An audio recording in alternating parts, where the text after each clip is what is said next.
这月神跟洛神都是徐正卿想要的，两者之间肯定有什么联系才对。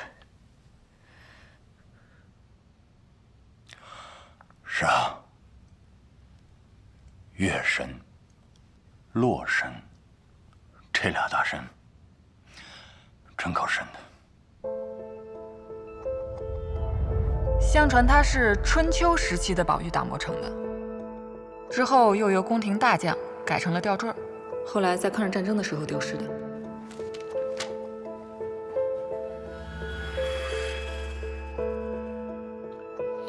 哎，你想啊，月神和洛神都是抗日战争的时候遗失到民间的。丢的那些？哦，这就是遗落的那批东西里的一个吧？那天晚上，虽然我扒着门缝，但我听得清清楚楚。老头说，当年这批文物啊，是几个军阀头子多年搜刮的绝世珍品。为了躲避战乱，分3路运往蜀地。其中一路呢，说是南迁，其实是先往北行，从徐州到西安，再从宝鸡入川。原计划是这样的，可是当年时局动乱，去往蜀地又路途遥远，大部队的行进路线不得不时常改变。其中一支几十人的队伍与大部队走散了。这一队中，既有国民党军官，又有管理文物的学者，还有一些专门用来应对沿途毛贼山匪的江湖人士。我师公庄鹤亭就在其中。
日本人知道了护送这批文物的行动，出动各方势力，企图截获这批文物，甚至还出动了侦察机。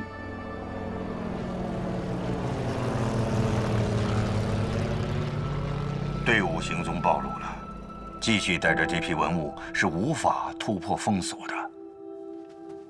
为了不让文物落到日寇手中，领队的军官决定将文物藏到一处天然的洞穴里，让文物专家在月神和洛神上做了位置的标记，以便在战争结束以后能够找回山洞里的其他文物。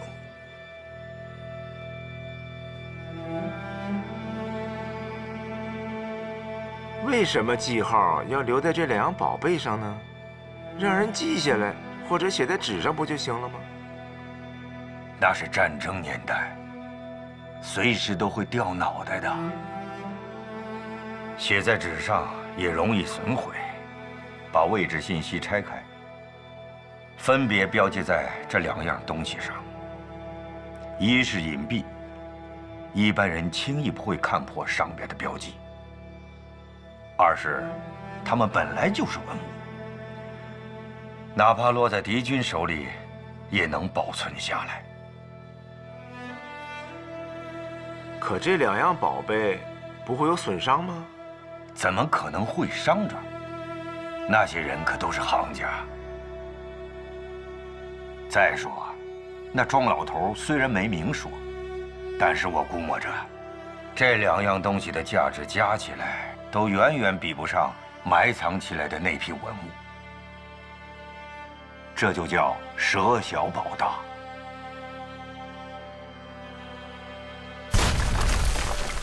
之后炸塌洞口，将文物隐藏。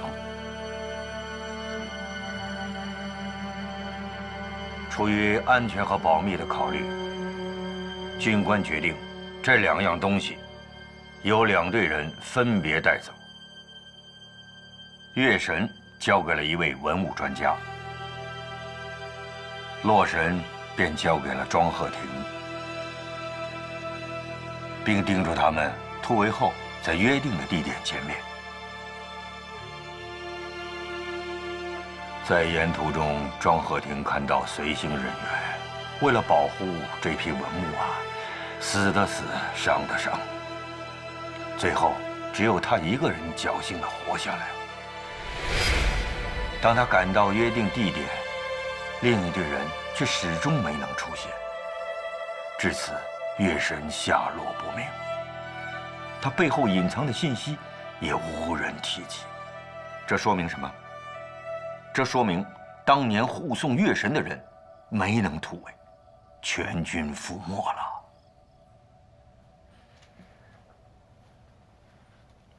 仪式，你说这个数字会不会是位置的是位置坐标啊？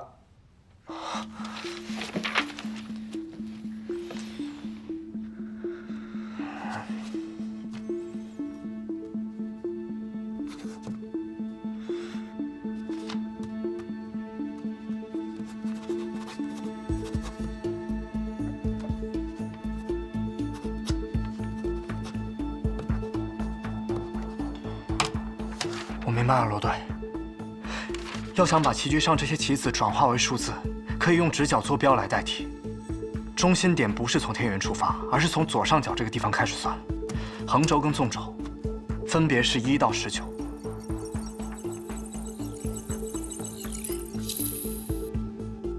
而这4颗多出来的棋子分别就是24、28、33和38。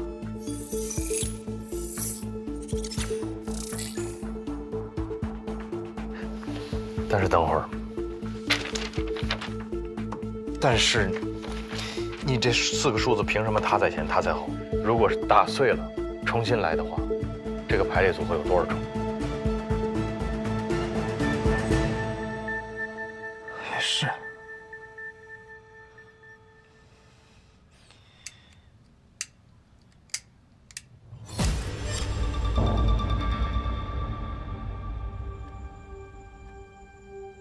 顺序搞错了。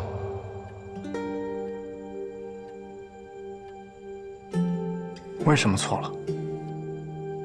入府正正，党旗从宽。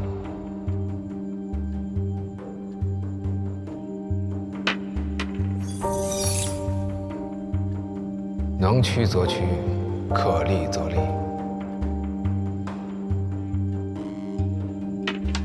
成形亦非，安定庇护。时间虚阵，开合得失。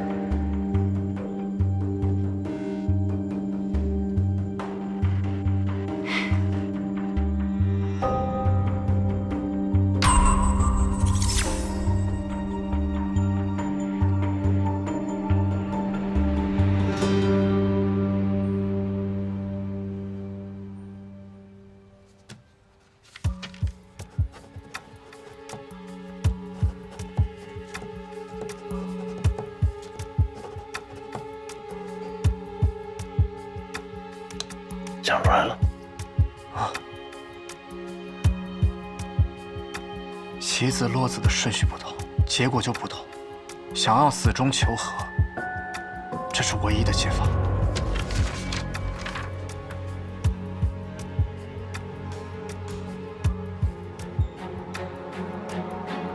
文杰，月神之泪上的数字和你现在算出来的数字合在一起，会不会就是经度和纬度？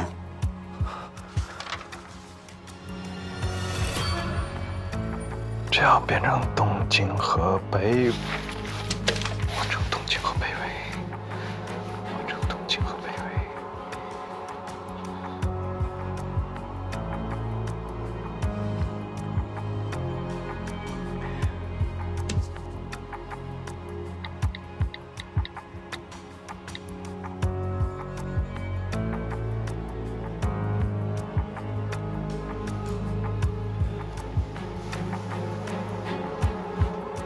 文湖镇雅丹魔鬼场。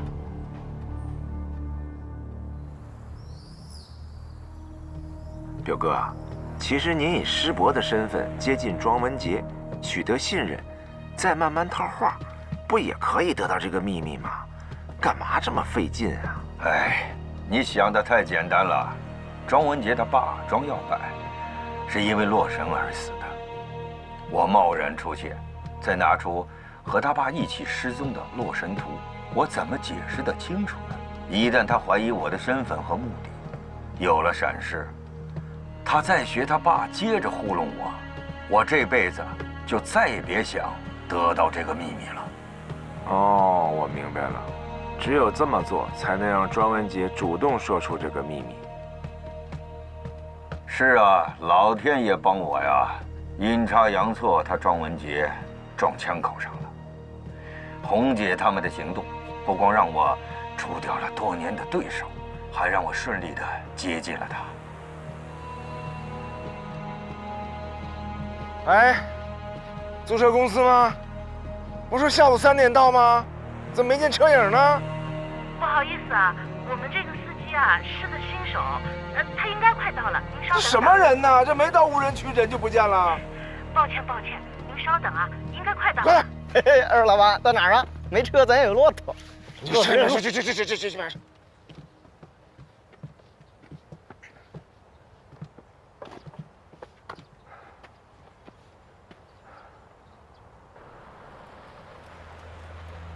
哎，是吧？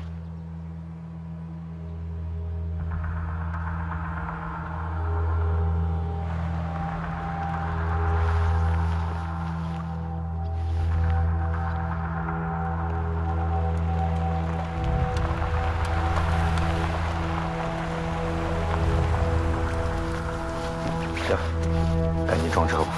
啊。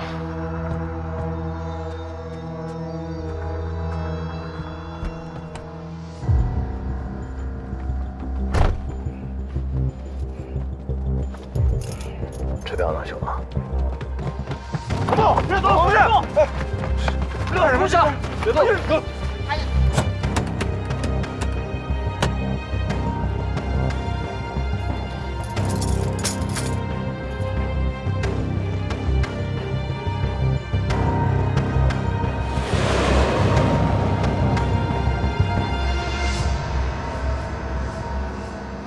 我们根据庄文杰提供的线索啊，成功的抓获了洛神案、廖德同金库被盗案，还有月神之泪盗窃案的主谋许正清。哎，对了，我们还有个意外的收获呀，就是我们找到了一批民国时期失落的南迁文物。这回我跟你们说，你们的罗坚大队长那是立了大功了。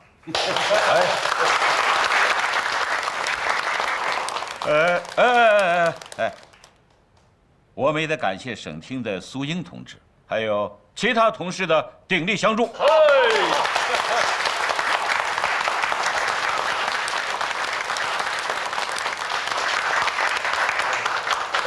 报告。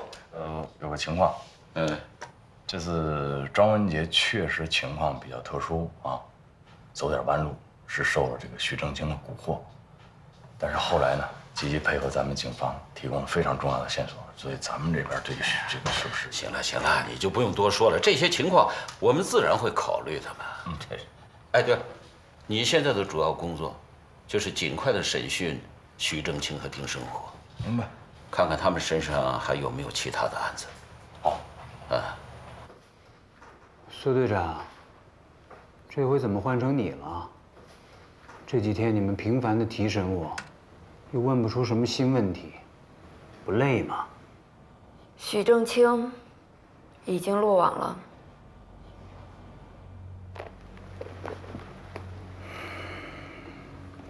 我跟他有什么关系？我也不认识他。没关系啊。那你要不要说说，12年前你是怎么害死庄文杰的母亲孟小雨的？这是许正清说的，他就胡说八道。刚刚不还说不认识吗？现在又认识了。丁生活，别扛了，你都替他扛了12年了，你不累吗？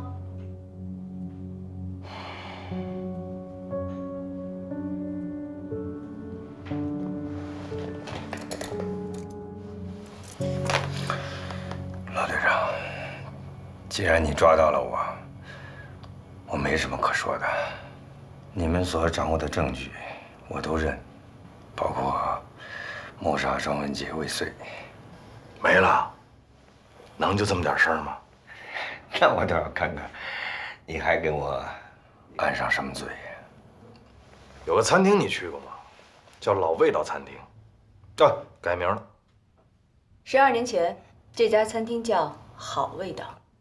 也就是2007年6月9号下午3点11，你去没去过这家好味道餐厅？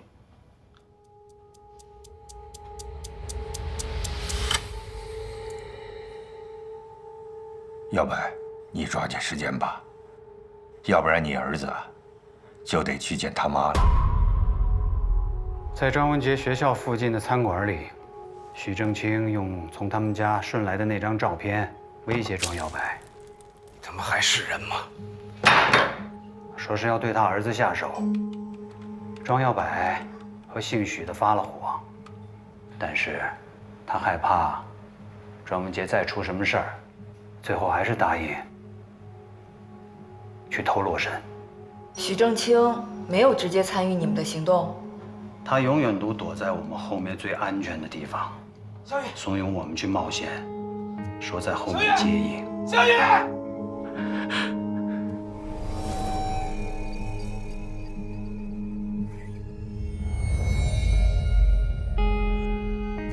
耀白，弟妹的事儿确实是个意外，我也没想到能搞成这个样子。你看，实在不行，那钱我再多给你追加100万。在偷东西的当天，许正清一直暗中盯着庄文杰，那是他威胁庄耀白，保证洛神到手的筹码。不承认，没关系，当年的监控都拍下来了，而且我们对监控视频都做了复原，经人指证，背对监控的那个人就是你。其实我还不是想问这件事啊，我想问他呀，是洛神丢的那天，也就是6月12号，你又去了一趟好味道附近，你在跟踪一个人，就是庄文杰。但是你跟来跟去发现不对劲，因为你也发现还有一个人在跟着你。我瞅那个半截袖，那个黑衬衫啊，你怎么不可能？跟你的那个人也是一个警察，叫方海忠，我认识，他是我刚当刑警的时候带我的师傅。你害了方海忠，你害死了我师傅。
有证据吗？我们再说说庄家老宅的事呗。罗队长，你这事儿不行，你又换另一样。你不用吓唬我。我当时搬进庄家老宅的时候，里边的东西我从来没动过。那犄角旮旯里放着什么？那也是庄耀柏当时他们留下来的。你跟我说有什么用啊？我得感谢你，我感谢你什么都没动过。嗨，这个老宅啊，2楼有间卧室，对吧？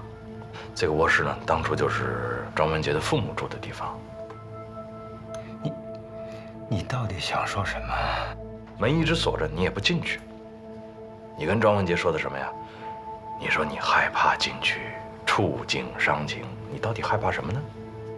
徐正清啊，当初就是你亲手杀了孟小雨，对吧？你胡说什么？那是丁生火干的。就是丁生火，是丁生火用手绢捂住了孟小雨的嘴，但是丁生火也招了，这个手绢你给的。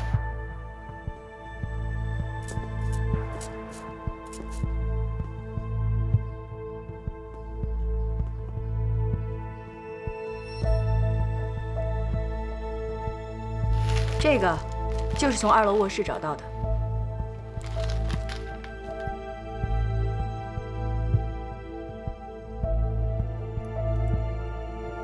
我们在这个手绢上，不光找到了贝塔受体组织基，还找到了你的 DNA 组织。这不就是证据吗？再加上丁生火的供述，足以证明孟小雨，也就是庄文杰的妈妈，是你们2个人合谋杀死的。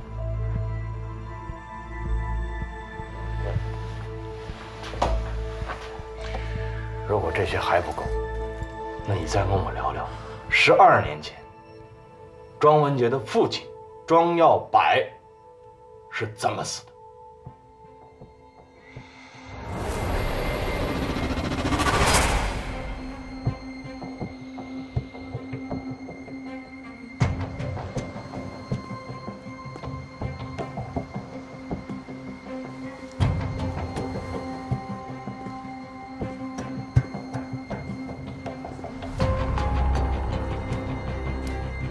2007年6月12日下午5点29分，就在这儿，我父亲驾车撞出栏杆，坠入江中。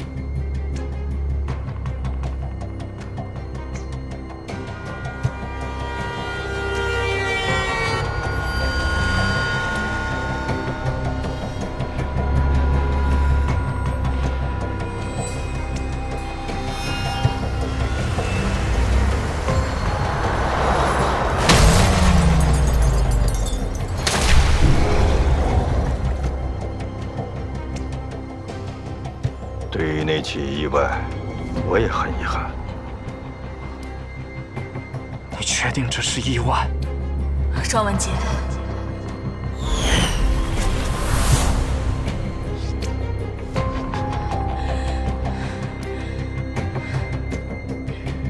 别想着替你爸报仇了，没有用的。报仇？你是说我爸不是因为意外死的，他是因……他说我爸是被害死的，你怎么解释？我逼他去偷洛神，间接发生了那场意外。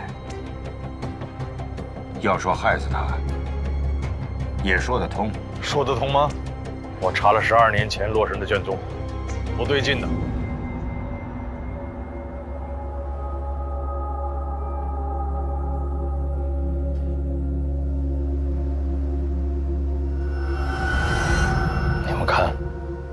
当年我们警方一路追踪着，就在庄耀柏事故车的沿途找到了这个汽车泄漏的刹车油痕迹，而这个痕迹一直延续到阜成路。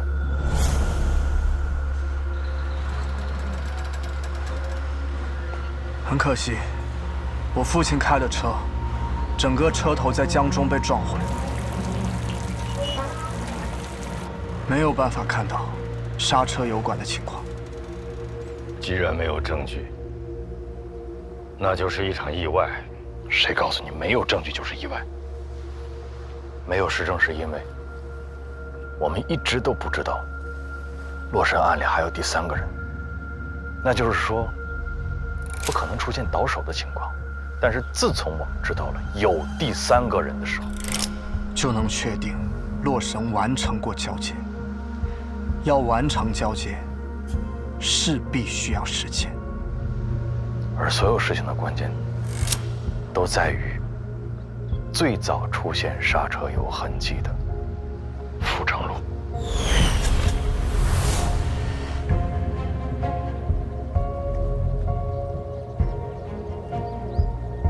我还是那句老话，这儿没有摄像头，你拿什么证明刹车漏油跟我有关呢？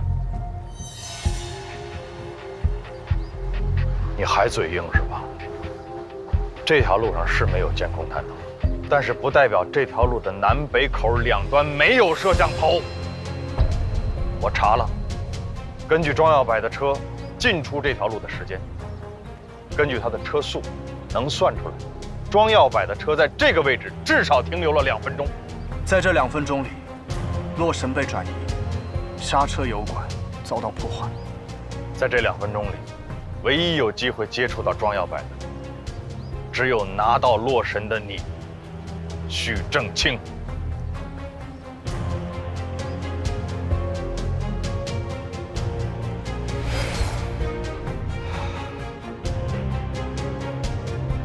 所以，12年前，庄耀柏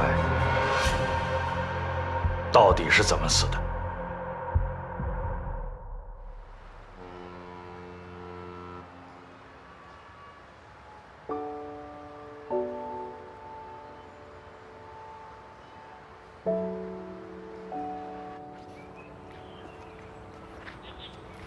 是不是快出院了？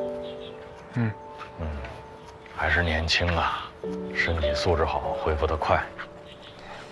哎，你们那个同学那个小林，没过来看看你？你们俩进展怎么样？没什么进展。抓紧啊！说说小孙吧，他帮你搞的这个黑客技术这件事儿，我们已经严肃地批评过他了啊。能耐还得用到正道上。陆队，你们的案子进展的怎么样了？许正清全招了，不光招了12年前洛神案的事情，而且还供认了害死你父亲的事实。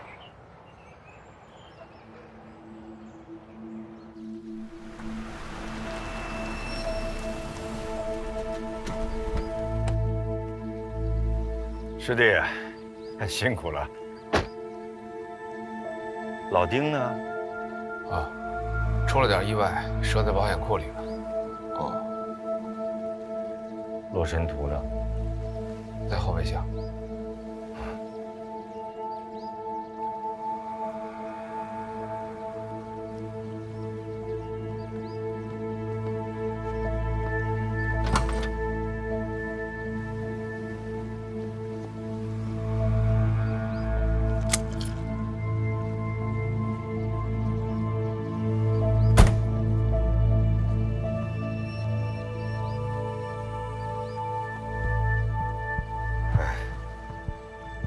兄弟厉害啊！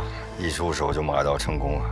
这份情我会记着的。啊，以后呢，我只希望你离我和我家人越远越好。啊，这当然，我说话算数。这样回你。哇，你再帮我个忙。这车呢，你得开到这个临江路71号去，那是个旧的停车场，这车得在那儿毁掉。我都安排好了，你开去就行了。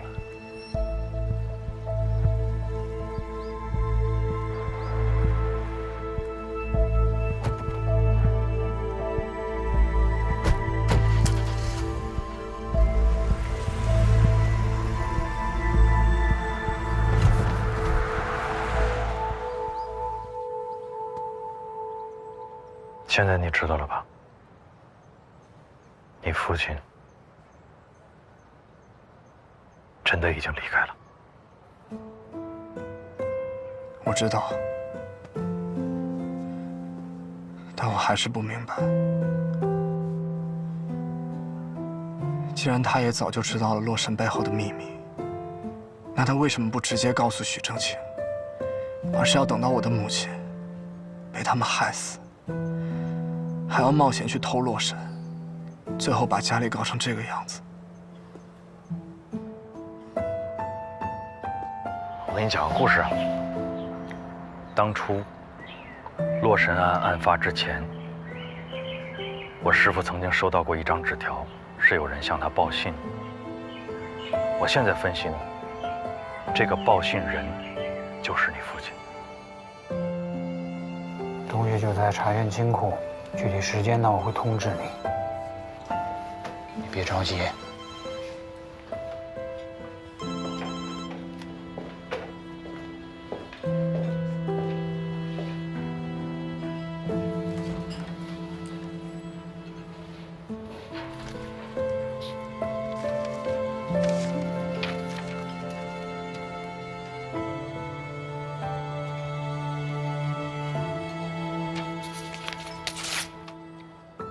我师父是警察，你父亲是跟我师父完全不一样的立场，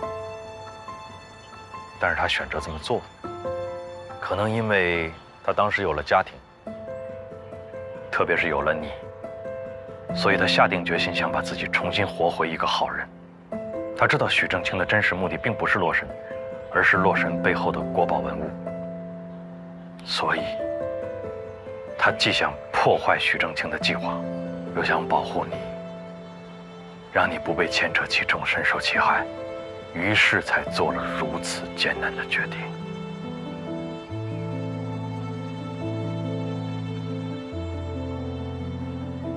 别纠结这些事儿了，都过去了。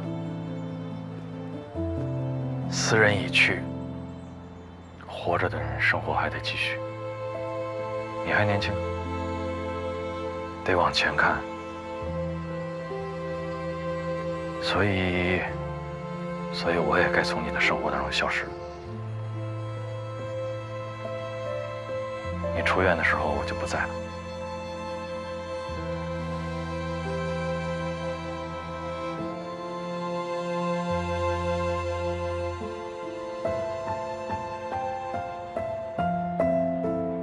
走了。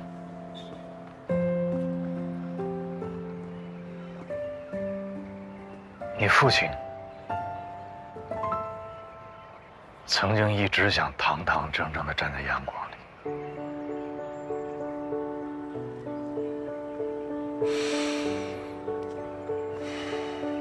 多好。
我来晚了，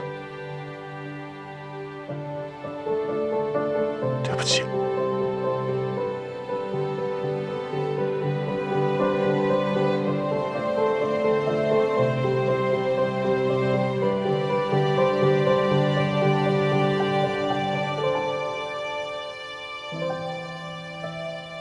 我来的太晚了。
将背负所有一切谜底和上演，那些一语不发的人依旧难逃一劫，